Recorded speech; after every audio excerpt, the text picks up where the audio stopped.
जय श्री कृष्ण दोस्तों, आपका हमारे चैनल हिंदी व्रत कथा में स्वागत है। चैत्र बदी एकम को यानी कि होली के दूसरे दिन चारंडी के दिन शारदा माता का डोरा लिया जाता है। शारदा माता का डोरा होली के पूजन के बाद बची हुई सामग्री से ही लेते हैं। उसी सामग्री से पूजन भी करते हैं।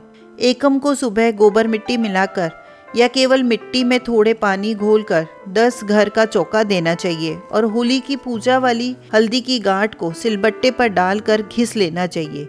पूजा वाली कुकड़ी को 17 या 19 तार की लच्छी बनाकर उसमें छोटी छोटी गांठें लगा लेनी चाहिए। गांठों की संख्या भी विषम होनी चाहिए। सास का डोरा 19 गांठों वाला तो बहू का डोरा उनसे कम 17 या 15 गांठों का होना चाहिए। जितनी गांठें लगाएं उतने ही जौ के दाने प्रत्येक डोरे के पास रखने चाहिए। अविवाहित पुत्र हो तो उनकी 7-7 तागड़ी उसी प्रकार की लच्छी से बनाते हैं। गांठें नहीं लगाते हैं। डोरों को पानी में घिसी हुई हल्दी से रंग लेना चाहिए। चावल और मूंग के सब डोरों को जिमाना चाहिए। इन डोरों की पूजा करनी चाहिए। जल का छींटा देना चाहिए। जल का छींटा देकर स्नान कराकर कुकू का छींटा देना चाहिए। 10 घर में 10 टिक्की लगानी चाहिए। होली की पूजा के बचे हुए चावल मूंग जिमाने चाहिए। मेहंदी लच्छा चढ़ाना चाहिए।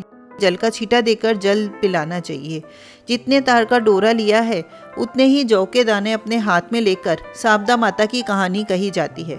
तो आइए सुनते हैं शारदा माता की कहानी। एक नल राजा था और एक दमयंती रानी थी। एक दिन महल के नीचे एक बुढ़िया माई जो शारदा माता का डोरा बांट रही थी और कहानी सुना रही थी। वहाँ बहुत भीड़ हो रही थी। सब औरतें डोरा ले रही थी। रानी ने ऊपर से देखा और दासी से बोला कि नीचे देखकर आओ, किस चीज की भीड़ हो रही है। वह देखकर आई और बोली कि एक बुढ़िया माई शारदा माता का डोरा बांट रही है जिससे घर में धन लक्ष्मी होती है। यह डोरा कच्चे सूत का 16 तार का 16 गांठ देकर हल्दी के रंग कर पूजा करके 16 नए जौ हाथ में लेकर शारदा माता की कहानी सुनकर गले में बांधा जाता है। तब रानी ने भी डोरे की पूजा करके अपने हार में बांध लिया। तब राजा बाहर से आया तो डोरा देखकर बोला, रानी आज हार में क्या बांध रखा है? तो रानी ने बोला कि शारदा माता का डोरा बांध रखा है, इससे खूब धन लक्ष्मी होती है। राजा बोला कि अपने पास तो बहुत धन है। यह कहकर राजा ने डोरा तोड़कर फेंक दिया। रात को स्वप्न में शारदा माता आई। बोली, राजा मैं शारदा माता हूँ, इसलिए मैं जा रही हूँ। तेरे धन का कोयला हो जाएगा। सुबह उठकर जब राजा ने देखा तो सारा धन का कोयला हो गया। राजा बोली, रानी यहाँ पर एक ब्राह्मण की लड़की को छोड़ देंगे और रोज यहाँ पर दिया जला दिया करेगी, पानी भरेगी, घर में झाड़ू करेगी, घर में बैठी रहेगी। हम दूसरे गांव जाकर रहेंगे। जब वह तालाब पर पहुंचे तो राजा ने वहां पर 2 तीतर रानी को लाकर दिए। बोला, तू इन्हें भून कर रख, मैं नहाकर आता हूँ। रानी ने तीतर भून लिए। दोनों जने खाने बैठे तो भुने हुए तीतर भी उड़ गए। राजा रानी अपनी बहन के यहाँ पहुंचे। बहन ने उन्हें पुराने घर में ठहरा दिया। राजा रानी बहन के घर गए तो वहाँ बहन के सोने का बछड़ा बछेड़ी पड़ा था। उसे जमीन खा गई। राजा रानी से बोला कि यहाँ से चल, नहीं तो सर चोरी लग जाएगी। दोनों वहाँ से चले गए। वहाँ से राजा के दोस्त के यहाँ गए। उन्हें पुराने महल में ठहरा दिया। वहाँ गए तो 1.25 करोड़ का हार खूंटी पर टंगा हुआ था।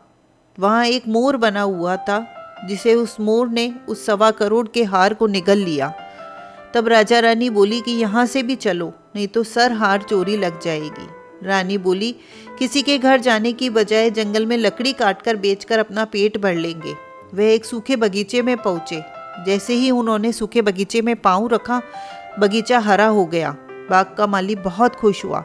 उसने देखा वहाँ एक स्त्री पुरुष सो रहे हैं। उन्हें जगाकर बाग के मालिक ने पूछा कि तुम कौन हो जो मेरा 12 वर्ष से सूखा हुआ बगीचा हरा हो गया? राजा रानी ने कहा कि हम तो मुसाफिर हैं, काम की खोज में आए हैं। और वे वहाँ एक नौकरी करने लगे।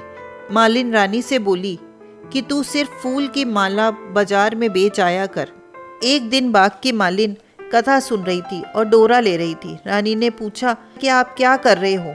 तो मालिन बोली कि यह शारदा का डोरा है। रानी ने कथा सुनी और डोरा लिया। राजा ने अपनी पत्नी से पूछा, यह डोरा किसका बांधा है? रानी बोली, यह वही डोरा है जो एक बार आपने तोड़कर फेंक दिया था। इसी कारण शारदा माता हम पे नाराज हो गई थी। रानी बोली, यदि शारदा माता सच्ची है तो फिर हमारे पहले जैसे दिन लौट आएंगे। उसी रात राजा के स्वप्न में 2 स्त्रियां आई। पहली बोली कि मैं आपदा हूँ, मैं जा रही हूँ। दूसरी बोली मैं साबदा हूँ, मैं वापस आ रही हूँ। राजा ने दोनों के नाम पूछे तो आने वाली ने अपना नाम लक्ष्मी बताया और जाने वाली ने अपना नाम दरिद्रता बताया। राजा ने पूछा मुझे कैसे पता लगेगा? तो साबदा माता बोली कि जब तुम सुबह कुएं से जल भरने जाओगे तब पहली बार जौ, दूसरी बार हल्दी का गांठिया और तीसरी बार कच्चा सूत निकलेगा। साबदा माता ने उन्हें खूब सारा धन दिया। राजा रानी बोले अब हमारे 12 वर्ष पूरे हो गए, अच्छे दिन आ गए, अब हम हमारे घर जा रहे हैं। तब मालिन ने उन्हें बहुत सा धन दिया। वहाँ से वह अपने दोस्त के यहाँ गए। दोस्त ने कहा कि उन्हें नए महल में ठहरा दो। तो राजा बोला हमें तो वहीं ठहरा दो जहाँ पहले ठहराया था। वहाँ गए तो जो हार मोड़ निकल गया था वो हार खूंटी पर टंगा हुआ था और उनका कलंक उतर गया। वहाँ से बहन के गए। बहन ने उन्हें नए महल में ठहराने को कहा। तो राजा रानी बोले हमें तो वहीं ठहरा दो जहाँ पहले ठहराया था। जब वहाँ पर गए तो धरती बछड़ा बछेड़ी निकल गई थी जो वह दे दी। राजा रानी से बोला अब हमारे अच्छे दिन आ गए। राजा रानी सरोवर के किनारे पहुंचे तो दोनों तीतर बड़े हुए थे। वे समझ गए ये वही तीतर है जो उड़ गए थे। वहाँ से राजा रानी अपने महल की तरफ चल दिए। देखा तो जो दरवाजा टेढ़ा हो गया था ठीक हो गया है। सोना की झारी दातन हरी हो गई है। ब्राह्मण की बेटी दीपक जलाने के लिए छोड़ गए थे, उसको उन्होंने अपनी धर्म की बेटी बना लिया और उसे बहुत सारा धन देकर उसका विवाह किया।